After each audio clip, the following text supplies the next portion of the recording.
नमस्कार दोस्तों, हर संडे की तरह आज भी आपके साथ जुड़ चुका हूं और आप जानते हैं कि मैं कुछ ना कुछ आपके साथ शेयर करने की कोशिश करता हूं हर संडे। कोई ऐसा टॉपिक, कोई ऐसा सब्जेक्ट जिसके बारे में या तो मुझे पूछा गया है या फिर जिसके बारे में मैं आपकी अपनी जो कोऑपरेटिव बैंक है वो अच्छी तरह से चले, इसके लिए मैं कोशिश करता हूं। Friends, recently I attended couple of seminars for the urban cooperative banks. In fact, in one of the sessions organized by Pune District Cooperative Banks Association, I addressed the challenges before the sector, and I was getting quite a few questions on one of the issues of importance and significance which all of you must pay attention to. ये topic है board of management के बारे में। देश में लगभग 1000 के आसपास कोऑपरेटिव बैंक्स अच्छा काम कर रही हैं, लगभग। अब इन बैंकों में से मुझे ऐसे कई सवाल आते हैं कि भाई ये जो बोर्ड ऑफ मैनेजमेंट 2018-19 में इंट्रोड्यूस हुआ, उसकी इम्प्लीमेंटेशन में कोविड की वजह से डिले हो गया। मैंने ये बोर्ड ऑफ मैनेजमेंट इम्प्लीमेंट किस तरह से करना है, इसके बारे में एक अलग वीडियो भी बनाया हुआ है, वो भी आप मेरे YouTube चैनल पर सर्च करके देख सकते हैं। अर्बन कोऑपरेटिव बैंकर्स को अभी भी थोड़ा बहुत कन्फ्यूजन है। कन्फ्यूजन ये है कि भाई ये बोर्ड ऑफ मैनेजमेंट का हम इस्तेमाल किस तरह से करें, ये ज़रूरी है क्या, ये नहीं है तो क्या होगा, वगैरह वगैरह वगैरह। मैं कुछ सवालों के जवाब आज देने की कोशिश करूँगा और ये बोर्ड ऑफ मैनेजमेंट आपके हित में कैसे है। हालांकि एक्सपर्ट कमेटी ने ऐसा रेकमेंड कर दिया है कि दी board of management may be discontinued, and reserve bank of India on 19th or 20th of July came out with a press release that they are examining the issue of discontinuation of board of management. अब ये नवंबर ख़त्म होने को आ गया, फिर भी जो board of management है उसके बारे में रिज़र्व बैंक ने कुछ रिवाइज गाइडलाइंस या रिवाइज सर्कुलर नहीं निकाला है। मेरा ये मानना है कि BR एक्ट अमेंड होने के बाद में शायद बोर्ड ऑफ मैनेजमेंट को डिसकंटिन्यू किया जा सकता है। तो इसकी 2-3 वजह है। एक तो वजह यह है कि BR एक्ट अमेंड होने के बाद में सेक्शन 10 में जो fit and proper criteria for the members of the board दिए गए हैं, और उसके बाद में जो प्रेस रिलीज़ वगैरह आए हैं उसके हिसाब से ऐसा लग रहा था कि शायद बोर्ड ऑफ मैनेजमेंट डिसकंटिन्यू हो जाएगा, या फिर उन बैंकों में डिसकंटिन्यू हो जाएगा कि जहाँ पे 51% of the members of the board are professionally qualified as per section 10 of reserve bank of India. ये तो होने से रहा, ये हुआ नहीं है अब तक। अगर आपके डिपॉजिट 100 करोड़ के ऊपर है तो आपको बोर्ड ऑफ मैनेजमेंट कॉन्स्टिट्यूट करना ज़रूरी है। नहीं करते तो क्या होगा? नहीं करते हैं तो आप जब भी ब्रांच लाइसेंसिंग ओपन होगा या आपकी कोई शिफ्टिंग का प्रपोजल होगा, उसमें रिज़र्व बैंक ऑफ इंडिया आपको अटका सकती है। बेसिकली ये कंसेप्ट जो है बोर्ड ऑफ मैनेजमेंट का, मैंने पिछले वीडियो में बताया था कि ये 2010-11 से चल रहा है। हाई पावर कमेटी, मालेगम कमेटी, इन सब कमेटियों में ये बोर्ड ऑफ मैनेजमेंट का जिक्र आया हुआ है। वो विश्वनाथन जी थे जिन्होंने जो डिप्टी गवर्नर थे, वो रिटायर होने के पहले ये बोर्ड ऑफ मैनेजमेंट का इशू लेके आए। नाफकब और फेडरेशन ने बहुत हो हल्ला किया कि भाई ये हमारे जो इलेक्टेड डायरेक्टर्स हैं उनके ऊपर ये आक्रमण है, उनके अधिकारों पर आक्रमण है। मेरा खुद का ये मानना है कि ये थोड़ा डीप थिंकिंग करके किया हुआ स्टेटमेंट नहीं था, या फिर डीप थिंकिंग करना ज़रूरी था। क्योंकि बोर्ड ऑफ मैनेजमेंट का आप अगर गाइडलाइंस देखते हैं 2018-19 का, उसमें आपको समझ में आ जाएगा कि reserve bank of India never wanted decision making by the board of management. It simply said that board of management will be a recommending authority. Barring human resources का एरिया अगर छोड़ते हैं तो उसके अलावा सभी सब्जेक्ट बोर्ड ऑफ मैनेजमेंट के recommendation से बोर्ड में जाएंगे. मैं खुद बहुत इंटरनली पॉजिटिव हूँ, तो हमने इस बोर्ड ऑफ मैनेजमेंट के कंसेप्ट को काफ़ी सीरियसली लिया, काफ़ी सीरियसली इम्प्लीमेंट किया. अभी रिजर्व बैंक की जो सोच है उसकी एक वजह मैं आपको बताता हूँ, जो BR एक्ट में आई हुई है कि भाई आपको 51% प्रोफेशनल बोर्ड लाना है, लेकिन अर्बन कोऑपरेटिव बैंक्स में डेमोक्रेटिकली इलेक्टेड बोर्ड होते हैं, तो वो 51% का क्राइटेरिया पूरा कैसे होगा, इसके बारे में गाइडलाइंस अभी तक नहीं है. इसका मतलब ये है कि लगभग सभी अर्बन कोऑपरेटिव बैंक्स इस पर्टिकुलर प्रोविज़न का वायलेशन कर रहे हैं. उनके पास 51% members of the board professionally qualified नहीं है. उन्होंने 10 क्राइटेरिया दिए हैं. वो जो 10 क्राइटेरिया हैं वो इस तरह से है कि 10 areas you should have a person who has a specialized knowledge. They are not talking of any specific degree in that particular area. You know those 10 areas also. अब रिजर्व बैंक ये जानती हैं कि जब इलेक्शंस होते हैं तो election में जो भी मेंबर खड़ा होता है या जीत के आता है बोर्ड में, वो कोई प्रोफेशनली क्वालिफाइड होगा इसकी कोई गारंटी नहीं है, या फिर इसका कोई रास्ता नहीं है. इसमें दूसरा रास्ता कैसे हो सकता था कि भाई जो बोर्ड के जो बायलॉज में सीट्स है, कैटेगरीज है या कॉन्स्टिट्यूंसीज है, उसमें 51% कॉन्स्टिट्यूंसीज प्रोफेशनली क्वालिफाइड लोगों के लिए रिजर्व की जाए. ऐसा तो कर नहीं सकते हैं. रिजर्व बैंक ऑफ इंडिया शायद इस तरह का एडवाइस नहीं दे सकता है. हाँ, हालांकि उन्होंने BOM के बारे में एडवाइस दिया है, आपको बायलॉज चेंज करने के लिए कहे हैं, वो आपने चेंज भी किए हैं. लेकिन elected member of the board of directors cannot or rather may not be able to fulfilling the criteria of the professional director in the board. The concept of co-option and concept of professional directors will also undergo substantial change. तो फिर ये insist क्यों किया?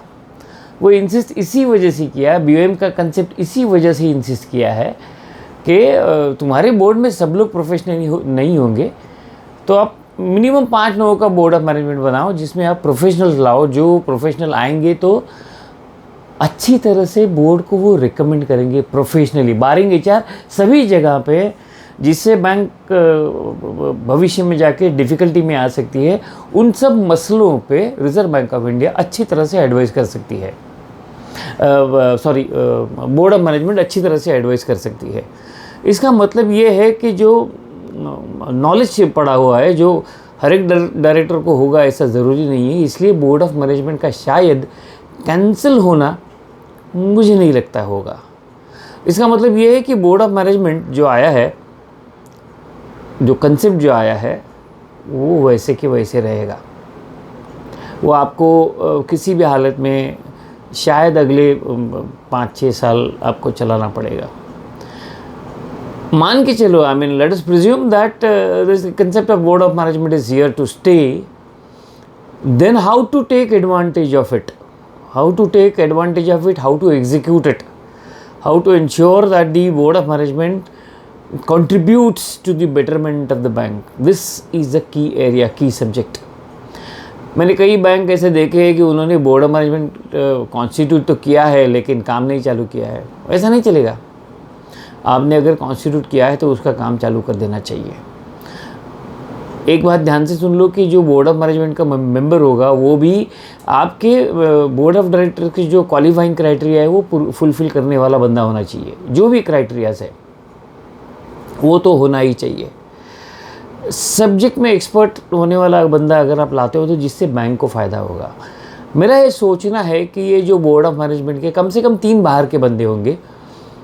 तो ये जो 3 बाहर के बंदे हैं, या तो चार्टर्ड अकाउंटेंट होंगे या प्रैक्टिसिंग बैंकर होंगे, जो भी कोई होगा, इनके अनुभव का इस्तेमाल आप हर एक चीज़ के रिकमेंडेशन में ला सकते हो कि भाई हम लोग जो कर रहे हैं, हम लोग जो बिजनेस डिसीजंस ले रहे हैं, वो सैंक्शनिंग का होगा, रिकवरी का होगा, सेटलमेंट का होगा, टेक्नोलॉजी प्रोक्योरमेंट का होगा, जो भी कोई होगा, उसमें थर्ड पार्टी ओपिनियन आपको ऑटोमेटिकली मिलता है, आपको किसी एक्सपर्ट ओपिनियन की ज़रूरत शायद नहीं पड़ सकती है अगर आप बोर्ड ऑफ मैनेजमेंट के कंसेप्ट को अच्छी तरह से, ठीक तरह से लेते हैं। तो बोर्ड ऑफ मैनेजमेंट होने के बाद हुआ क्या है कि उनकी मीटिंग की फ्रीक्वेंसी आपको तय करनी है।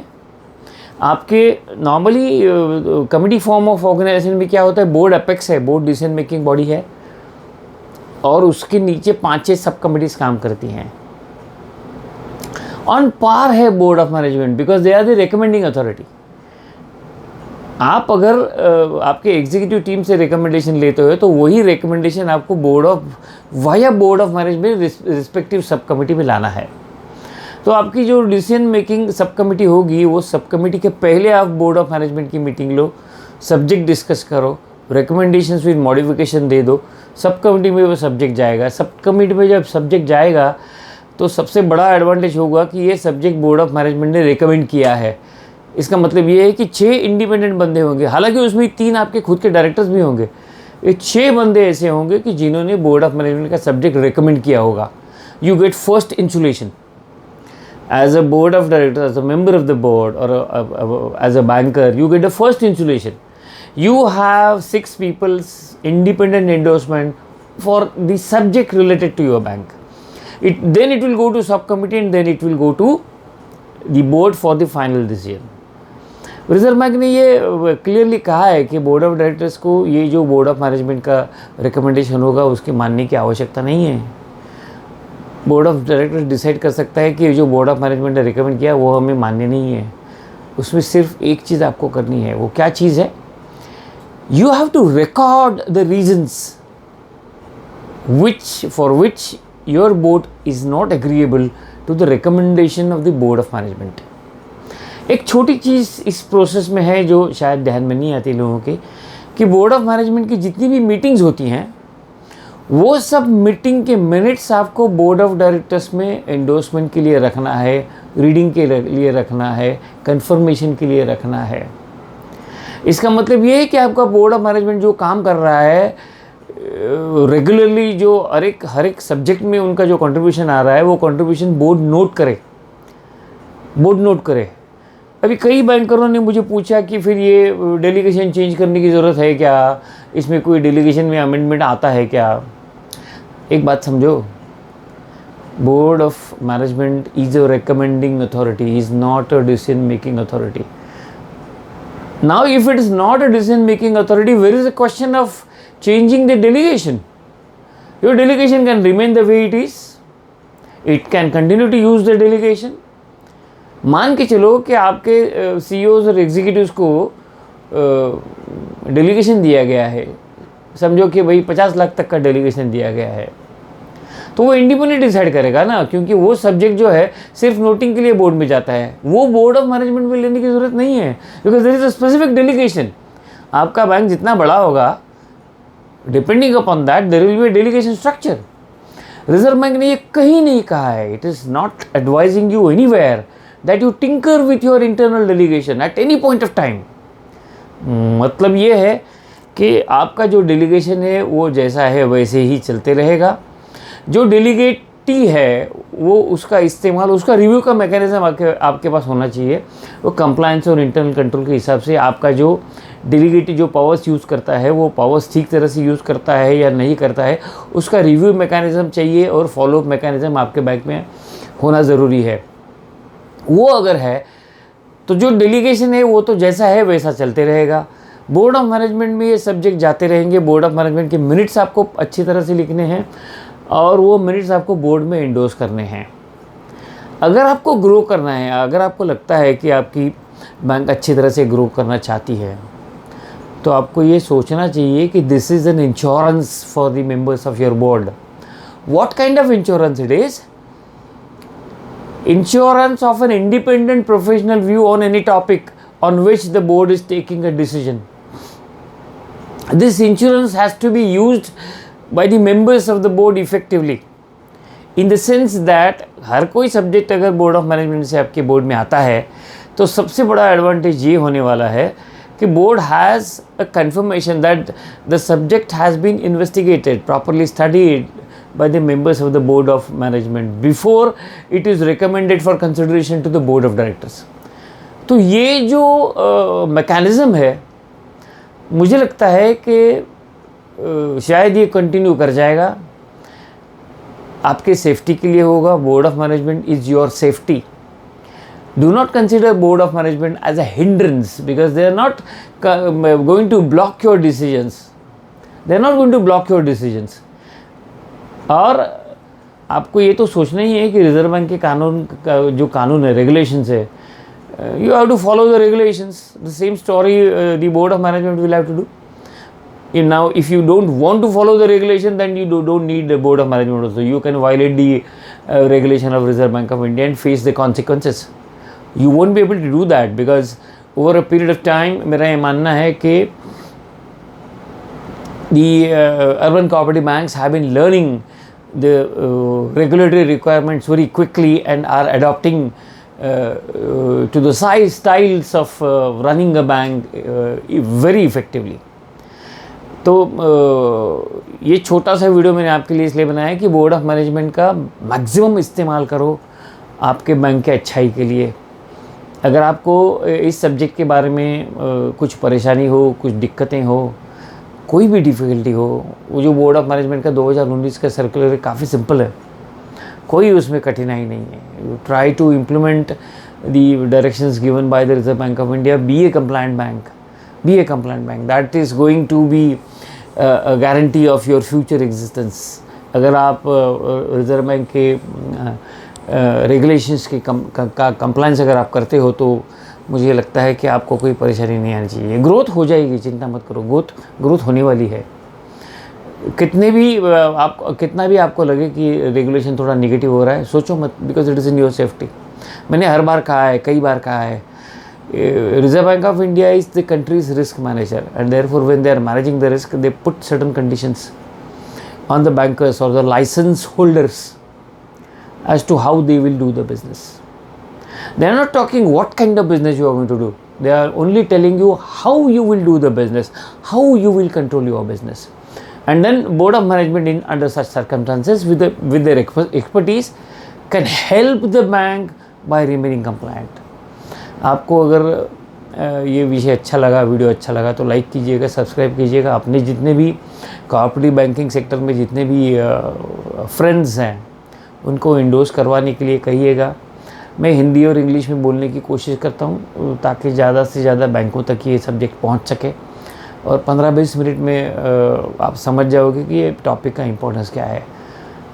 मुझे अच्छा लगता है कि आप में से कुछ लोग मुझे मेरे चैनल पे आके सराहना करते हैं और इनकरेज करते हैं कि मैं जो काम कर रहा हूँ वो करते रहूँ. आपकी इसी इनकरेजमेंट की वजह से लगभग 100 वीडियो पूरे होने को आए हैं. Please continue to watch the channel. Please comment. अच्छे नहीं लगते हैं वीडियो, आप अगर मेरे विचारों से सहमत नहीं है, कोई परवाह नहीं. You always have an option to criticise, you always have an option to comment, and you always have an option to email me the difficulties that you could be facing. Thank you so much. Thank you for watching the channel. Thank you.